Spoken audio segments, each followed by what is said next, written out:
We in Ireland have paid, not only we in Ireland, but people in many different countries in many parts of the world have paid a heavy price for certainties that were not questioned. Chief dangers to chastity are idleness, intemperance, bad companions, company keeping, improper dances, immoderate dress, and indecent books, plays and pictures.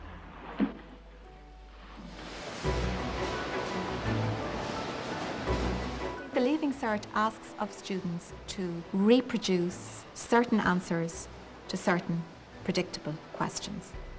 Now, if you can prepare the answers in advance and almost, learn them off by heart, if you don't have to do any thinking of your own, in fact, if you're almost prohibited from doing any thinking of your own, because that would be risky, that might mean that you mightn't do as well as you would otherwise do, then that is a major problem. At the level of the school system, where some of the best pedagogy can be defeated in a system that is simply drifting to an unfreedom. I define unfreedom as the absence of freedom to think and live reflexively, and to be able, not in any contrarian way automatically, but to be able to test the assumptions of what is suggested. Ireland produces highly employable graduates, which is why so many leading global companies have chosen Ireland as the best location for their European headquarters. There were an awful lot of commercials for colleges, and it's always about education for the real world. So what they're really saying is, look, this isn't your airy-fairy kind of education. Don't worry, you're not going to waste your money. You'll come out of this and there's a chance of a job at the end. Now that's obviously a serious concern for people. So I think education shouldn't really be just about product or economics. That's a disaster, especially for young people. Young people want to be inspired. They want to be inspired by great discoveries or great science or stuff that excites them. So if it's overzealous towards economic activity, that's a big negative as far as I'm concerned. And to me, education is about freedom, really, and freedom of thought, freedom of purpose. That's really got to be essential to the education process. I mean, I would be very in favour, for example, of philosophy being taught in school, because it's a discipline which encourages you to question whatever the standard wisdom is that you receive, and that's never bad. And to train kids, or to open their minds to the possibility of disputing the messages that they receive is an incredibly positive thing. You should obey people that are older than you. Humans are the worst thing to happen to planet Earth. It's a different approach to teaching, and it's a different approach to knowledge, whereby the answers aren't located at the back of the book. You can't really cheat in order to pursue these kinds of questions and answers.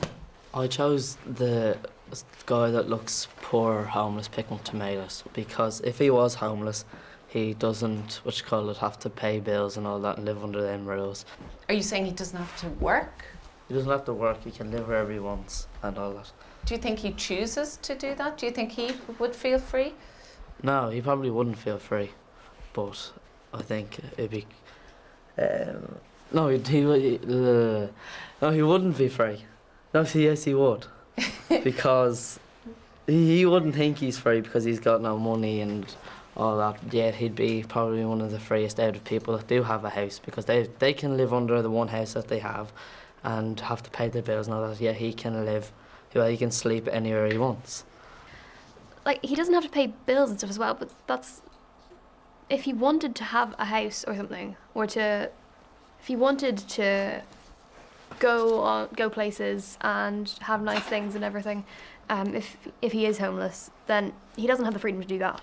I don't think there is an age where there's not a child that's not curious, so I don't think there's a time when you can say, well, a child at this age can't do it. So for me, it's for everyone.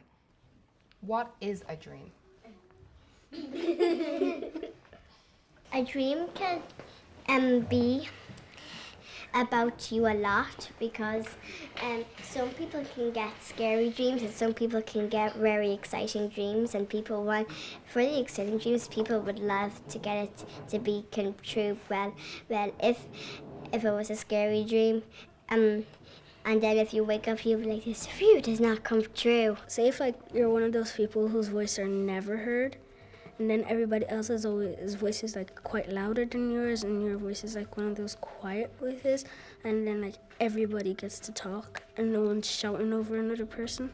And instead of everybody having either a wrong answer or a right answer, there's sort of like the questions that can't be answered we're trying to answer, so it's really different.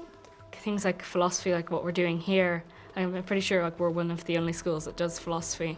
And like it helps a lot, you know, you're learning to think, you're learning to question and not just take like be spoon-fed information and you have to accept that. Like, no, you don't, you can question things, and it's really good to learn that.